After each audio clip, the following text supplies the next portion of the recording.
Oke, selamat datang di episode Ngopen kali ini. Hari ini kita bakal bahas soal hubungan antara recovery otot dan serat. Dan pastinya bareng bintang tamu keren kita, Dr. Adrian Setiaji, spesialis kedokteran fisik dan rehabilitasi. Nah, langsung aja nih, banyak yang bilang gue olahraga biar bisa makan seenaknya. Gimana menurut dokter? Bener nggak tuh? Wah, itu salah kaprah sih. Olahraga penting, tapi pola makan tetap harus dijaga. Jadi nggak bisa makan nasi padang 2 piring setelah lari 5K ya?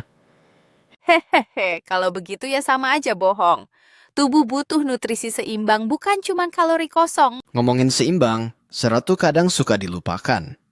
Emang sepenting itu ya buat recovery otot?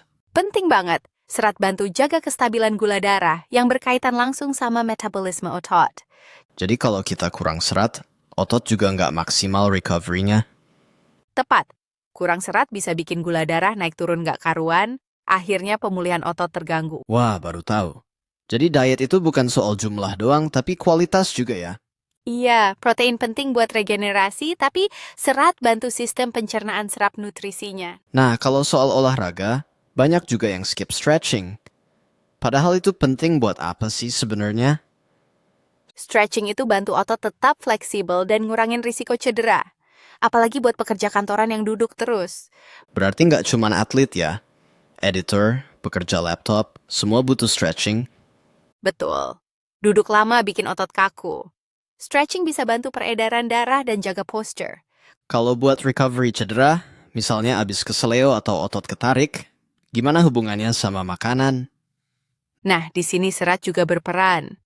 Selain protein, vitamin, dan mineral dari sayur dan buah penting banget. Wah, berarti makanan emang fondasi dari semua ya. Olahraga doang tanpa makan bener tuh nggak cukup. Setuju. Apalagi buat yang suka olahraga intens, pemulihan butuh dukungan dari dalam juga. Kalau kita ngomong soal pre-workout meal, serat perlu dikonsumsi juga nggak?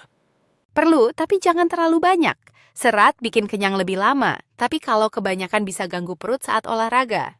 Nah, ini nih. Banyak pelari suka blood ngising sebelum lari.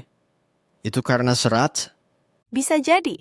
Tapi lebih karena waktu makan yang terlalu dekat sama waktu olahraga. Jadi idealnya makan besar tuh berapa jam sebelum olahraga? 2-4 jam sebelumnya. Biar makanan sempat dicerna dan nggak ganggu aktivitas.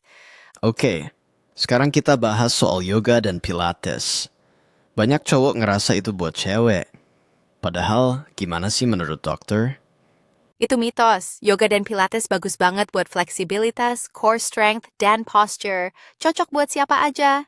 Termasuk pelari, gym goers, semua butuh ya. Iya. Justru banyak bodybuilder yang mulai yoga karena mereka sadar pentingnya keseimbangan otot. Jadi olahraga yang bagus itu yang lengkap. Ada strength, ada flexibility, dan tentunya disokong makanan sehat. Setuju. Dan jangan lupa serat itu bukan sekadar buat lancar biaya, tapi juga buat performa dan pemulihan. Wah, gila sih. Insight-nya daging semua hari ini. Jangan lupa tambahin sayur juga ya, jangan daging doang.